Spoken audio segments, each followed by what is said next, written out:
মুফতি আব্দুল কাইয়ুম সাহেব, নাম শুনেছেন? মুফতি আব্দুল কাইয়ুম, মুফতি আব্দুল মতিন। মুফতি আব্দুল কাইয়ুম সাহেব, মুফতি আব্দুল মতিন সাহেব কথা বলতে গিয়ে একটু বলে দিয়েছেন, নবীরা ওই মোটের ছেলে ছিল, গরিবের ছেলে ছিল, ভিখারির বাচ্চা ছিল। এই ভাষা মুফতি আব্দুল মতিন সাহেব বলে দিয়েছেন। এইবারে তোলপাড় মুসলমান।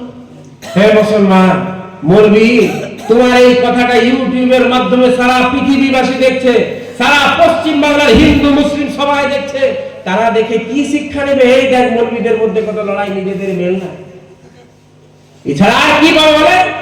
মুফতি আব্দুল মতিন সাহেব নবীদেরকে বলে দিয়েছে, গরিবের বাচ্চা ছিল, ভিখারির বাচ্চা ছিল, সে তো নিজে অনুতপ্ত, তার মনের মধ্যে দুঃখ বেদনা কষ্ট আছে। মুফতি আব্দুল কাইয়ুম সাহেব বসিরহাটের একজন বিখ্যাত মানের মুফতি সাহেব, ফুরফুরা সিলসিলার একজন বিজ্ঞ আলেম। তাকে এখন তার অনুসারীরা, তার মাননেওয়ালা, তার ভক্তরা তার হাতে হাত দিয়ে ব্যাট করে নিয়েছে, তাকে পীর বানিয়ে নিয়েছে। এরপরে কিছু লোক উঠে পড়ে লেগেছে, এইরকমই পীর হয়ে যাবে। ওর বাপদাদা 14 গোষ্ঠীর দিকে লক্ষ্য করে দেখো, একটা দুটা তিনটা পীর পেরিয়ে গেলে ওর বাপের নাম ছিল নিমাই চাঁদ। এই বায়ানটাও মনে শুনেছে ফেসবুকে, ইউটিউবে। ওর বাপের নাম ছিল নিমাই চাঁদ, তার বাপের নাম ছিল গড়াই চাঁদ, তার বাপের নাম ছিল শ্রীকান্ত। তো ওর ছেলে আবার কি করে পীর হতে পারে? আর এই কাফেরের ছেলে যদি নবী হতে পারে, কাফেরের ছেলে যদি নবী হতে পারে, ইব্রাহিম নবীর বাপ কে ছিল? ইব্রাহিম নবীর বাপ কাফের ছিল, জাহান্নামে যাবে। কোরআন বলছে, আজ আপনি কোরআন খুলুন, ওয়াইজ ক্বালা ইব্রাহিম লিআবিহি আযার, তার বাপের নাম ছিল আযার। হ্যাঁ আব্বা, আপনি মূর্তি পূজা কেন করছেন? ওয়াজকুর ফিল কিতাব ইব্রাহিম, কোরআন শরীফ খুলুন সর্বম, ওয়াজকুর ফিল কিতাব ইব্রাহিম ইন্নাহু কানা সিদ্দীকান নাবিয়্যা। ইব্রাহিম নবীর আলোচনা কোরআনে আল্লাহ করেছেন, একজন সত্যবাদী নবী ছিলেন।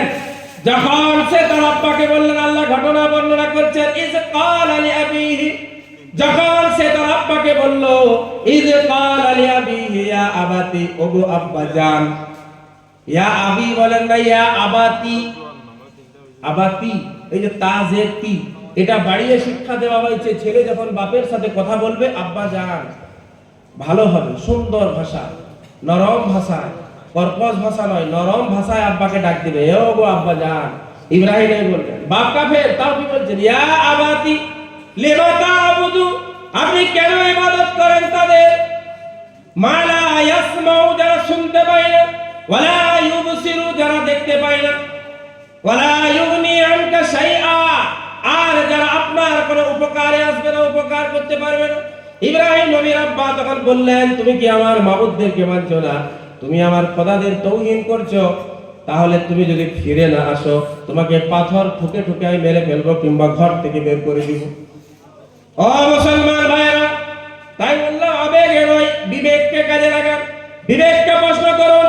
প্রত্যেকটা মানুষের কাছে আল্লাহ একজন করে মুফতি দিয়েছেন, আর সেটাই হচ্ছে সবথেকে বড় মুফতি।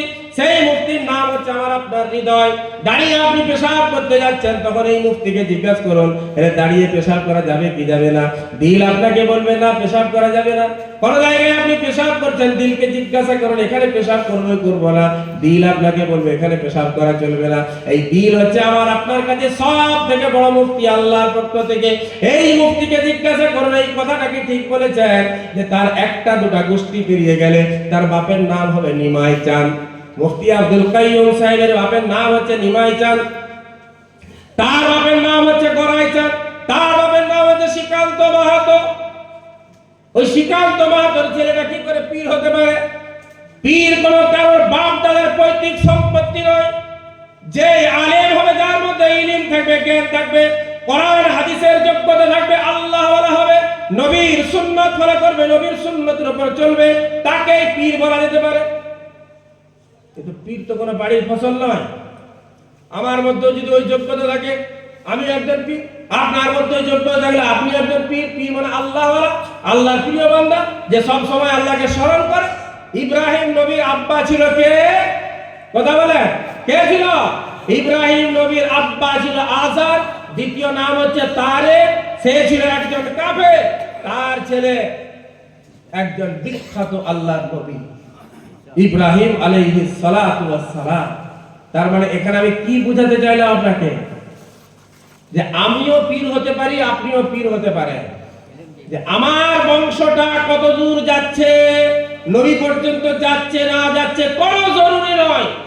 হতে পারে আমার আব্বা তার আব্বা তার আব্বা তারপরে কাফের ছিল, কোনো অসুবিধা নেই। আমি পীর হতে পারি আমার মধ্যে যদি যোগ্যতা থাকে। যদি ইব্রাহিম নবী হতে পারে, আমি কেন পীর হতে পারবো না? মুসলমান যুবক জওয়ান ভাইরা, যাই হোক, হযরত নূহ আলাইহিস সালাতু ওয়াস সালাম তিনি একজন নবী, একজন নবী। আর তার ছেলে, কথা বলে, তার ছেলে কেনান ঈমান এনেছিল না ডুবে মরেছিল? নবী নবুয়ত নিজের ছেলেকে যেমন বাঁচাতে পারে নাই, বাপ কাফের হতে পারে, তার কাফের হওয়ার কারণে তার ছেলের ওলায়েত খতম করতে পারবে। এটা যে যার যোগ্যতা, যে যোগ্যতা অর্জন করবে সেই যোগ্যতা নিয়ে চলবে। তাই মুসলমান যুবক জওয়ান ভাইরা আমার, পর্দার অন্তরালে আমার অত্যন্ত শ্রদ্ধেয় মা ও বোনেরা, মান্নত করব কার কাছে করব? জোরে করে বলেন। মান্নত কার কাছে করব? আল্লাহর কাছে মান্নত করব। আল্লাহ আমার ছেলে যদি সুস্থ হয়ে যায় 10 রাকাত নফল নামাজ পড়ব। আমার ছেলে যদি সুস্থ হয় 3টা নফল রোজা রাখবো। হযরত ফাতিমাতুজ জাহরা রাদিয়াল্লাহু তাআলা আনহা, আমি যে কথা